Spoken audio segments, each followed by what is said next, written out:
യഹൂദിയായിലെ ഒരു ഗ്രാമത്തിൽ ഒരു ധനുമാസത്തിൻ കുളിരും രാവിൽ രാപാർത്തിരുന്നു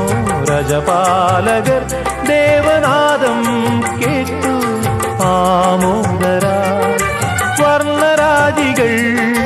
വിടരും വാനിൽ വെള്ളിമേഘങ്ങൾ